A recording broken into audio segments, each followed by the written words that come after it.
iHeart, get ready. Fantasy football is here. Welcome to the Scout Fantasy Show. ScoutFantasy.com is home to the Fantasy Football World Championships and the best players in the world. Real money winners giving their secrets to help you win. Now exclusively on iHeart. This is the Scout Fantasy Show with your host, the one, the only, Dr. Roto.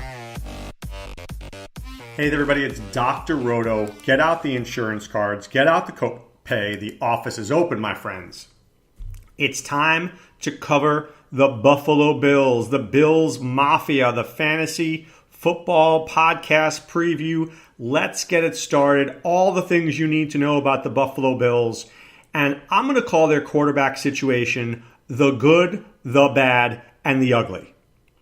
The good is actually Josh Allen. I think Josh Allen's going to be good. I don't know if he's going to be great, but this is a big dude. This guy's like, what is he, 6'4", 6'5", 240.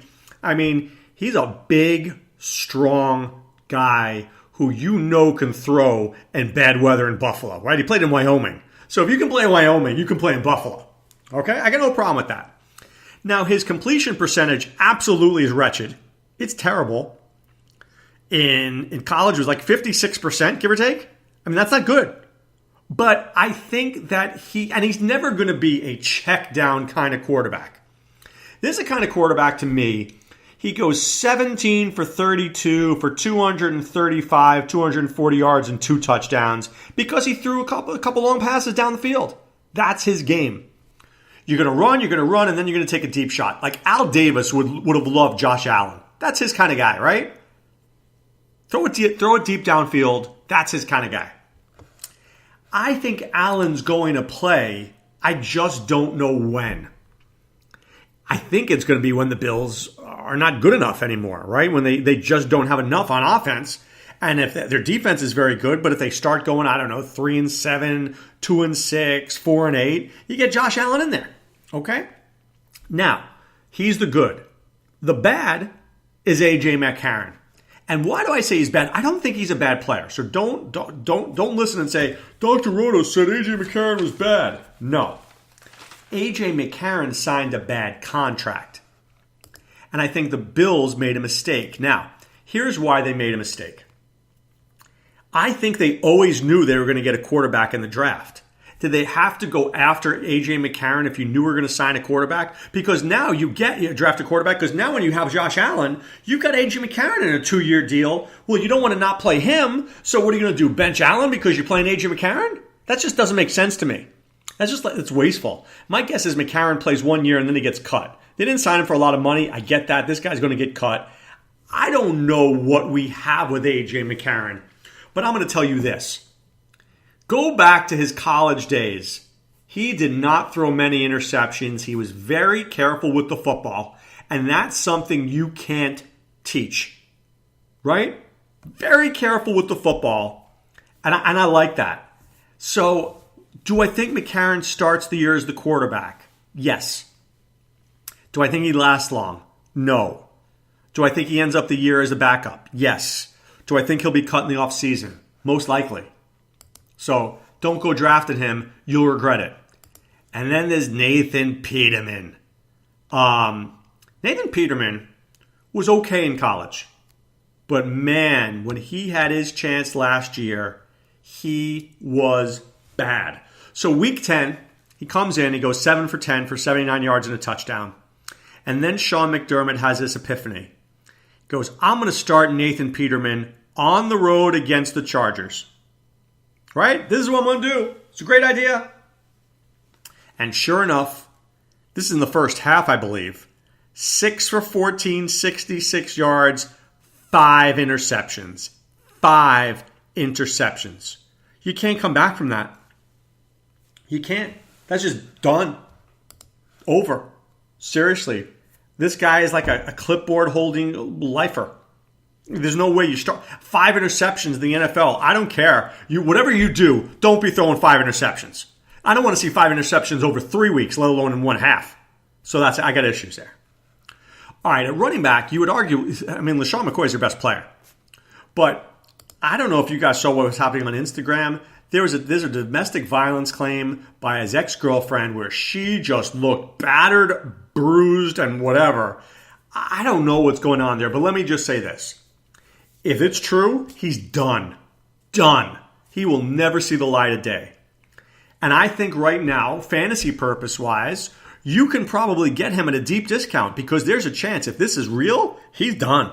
So you might be getting him in the 8th or 9th round. It's possible. That said, it looks like her testimony's been wavering. I don't exactly, jive with her really. My guess is this is a lot of BS, but I don't know. I wasn't there for sure. Obviously, if I was, I wouldn't have let that happen. But I worry about LeSean McCoy. He's 30 years old, and I don't see him getting 287 carries. I just don't. I see it in that 220, 230 range. He had 59 receptions last year. I see that number going down as well. Maybe to 35 to 40. They have Chris Ivory. I think Chris Ivory is going to come in. This guy's going to get about 100 to 120 carries. And I think LeSean McCoy is going to get fewer. And I think that's going to devalue McCoy. And then they've got Travaris Cadet, who you may not love him, but he can catch the football. He can legitimately catch the football. So I would think that McCoy still has a big role in this offense. But in musical chairs, you don't want to be the guy that doesn't have the chair because then you're out of the game. I feel that way with McCoy. It's going to stop for him at some point, and I don't want to be left holding the bag. And I just have a feeling if I take him this year, I'm holding the bag. This is a bad offense. Who do you like? A.J. McCarron? Josh Allen? The receivers? Who do you like? If I'm in the opposing defenses, I'm putting 8 guys in against LeSean McCoy. Now, I do like Chris Ivory as a late-round handcuff. I think he's more interesting to me. I'd rather take Chris Ivory in round 10 than LeSean McCoy in round 2. I'll tell you that right now. I don't like McCoy's upside. There is none. But Ivory, if McCoy were to get hurt, then he'd be more interesting to me in round 10. At wide receiver, the number one guy is Kelvin Benjamin. Came over from the Panthers. Remember, this team has a lot of ties with the Panthers. Sean McDermott knew him. A lot of these guys, the management knew him. He's a big receiver. 6'5", 250, big catching radius. I just think he takes plays off. He's not, he's strong, but he doesn't get separation. He's really not that fast. And I always think that Benjamin gets shut down by really good cornerbacks. So now he's in Buffalo. Josh Allen's going to throw the ball deep to somebody. I don't think it's Benjamin. I just don't really like what I'm seeing here. I mean, Benjamin's going to round 7 or 8, and I guess that makes sense, but I don't know. 70 catches, 900 yards? Something like that? Maybe 6, 7 touchdowns? Is that special? It's okay. Zay Jones is the other starting receiver there. Now, so here's something interesting about Zay Jones. 2016, in college, 158 receptions, 1,746 yards, 8 touchdowns. When you'd see that, you're like, wow, that's pretty good. That's Saturdays. Sundays, he had 27 receptions last year. And I don't think he had more than 2 games where he caught more than 5 balls. Let me look at it here. 1 game with more than 5. 6 for 53 for a touchdown against the Jets. The rest of it, he was pretty much invisible. If I'm looking at Zay Jones, honestly, in round 20 of my draft. Maybe round 20. That's how bad it is. I don't want Jeremy Curley. I don't want Andre Holmes. I don't want Rod Streeter. I don't want anybody else. Maybe Benjamin round 8 or 9. Zay Jones in round 19 or 20. I don't feel good about it. Charles Clay is interesting, though. Charles Clay, there's always a guy in a draft, and Clay is this guy for me, who I pass on the other guys because I know that another player is there. So, for instance, maybe I don't take Trey Burton. Maybe I don't take Ben Watson, Austin Hooper, Jack Doyle. I don't take these guys. Why? Because I know that Charles Clay is available. So it's not like I love Charles Clay. I don't. I didn't wake up this morning going, gee, I just love Chuck Clay this morning. No. But I know that I can get him in that sweet spot in the draft between rounds 15 and 20. So at some point in the draft, if I'm looking I could use my next quarterback, I can use that 6th receiver.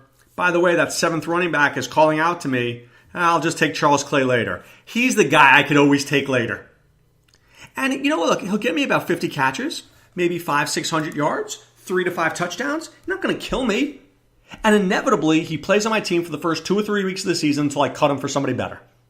Boom. He's serviceable. He's serviceable until I find something better. That's how I approach it. At kicker, I happen to like Stephen Hauschka a lot. The problem is that he plays on a team that's pretty crappy. And once again, let's go back to game flow. So, firstly, cold in Buffalo. It's windy, it's cold, it's snowing. He may lose attempts there. What if the Bills are losing in games and now they're playing from behind? You think they're kicking field goals? No. So, as much as I like Hauschka, if he was on the Chiefs, I'd love him. On the Bills, he's a streamer.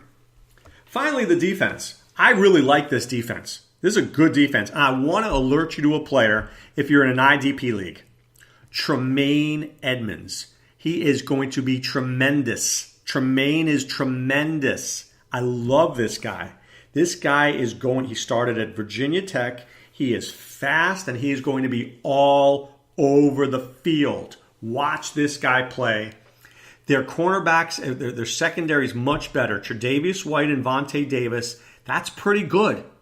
And then they have Micah Hyde and Jordan Poyer. That is a very good secondary. Don't underrate the Bills' secondary. It's very good. Love Tremayne Edmonds. I don't love the pass rush so much, but I like what's going on there in the back. I like the linebackers, and I love the secondary. Tre'Davious White was pretty good. Vontae Davis, if he's healthy, can cover. Poyer was good for a lot of interceptions. Sean McDermott is onto something here. It's a good defensive team. The problem is the offense is going to stink. And the problem is when the offense stinks, the defense is on the field more, and then they get tired in the fourth quarter. So as much as I like the Bills' defense, I worry later in the season it's not going to be as good. All right. But right now, you want to be good? You go to scoutfantasysports.com. You read my stuff. You read Ronus' stuff. You read Sean Child's stuff. If you read it, you're going to win. Right? That's how we work. And if you have questions, put them in the forums. In the members' forums. We'll answer them. How many other sites can say that? I was on the radio last night at New Orleans, and they said, why should we sign up at Scout Fantasy Sports? And I said it simply, we win. Why would you sign up for another site where people haven't won ever? Sean, Adam, myself, we win fantasy football leagues. Thus, if we win, you win. That's why you do it. And if you want to win leagues and you want to play leagues, play ffwc.com. Best Ball, Online Championship, World Championship, whatever it takes, we're there to help you. Sign up now, play ffwc.com. All right, but right now it's time to put away the insurance cards, put away the copay. The office is closed, my friends. Back with so much more. This is Dr. Roto saying be well and take care. Thanks for listening to the Scout Fantasy Show. There's never been a better time to join the Scout Army. Visit scoutfantasy.com. Use the promo ROTO for 2 months free. And don't forget, fantasy players, please thumbs up the podcast on the iHeart app. See you next time. Go Scouts!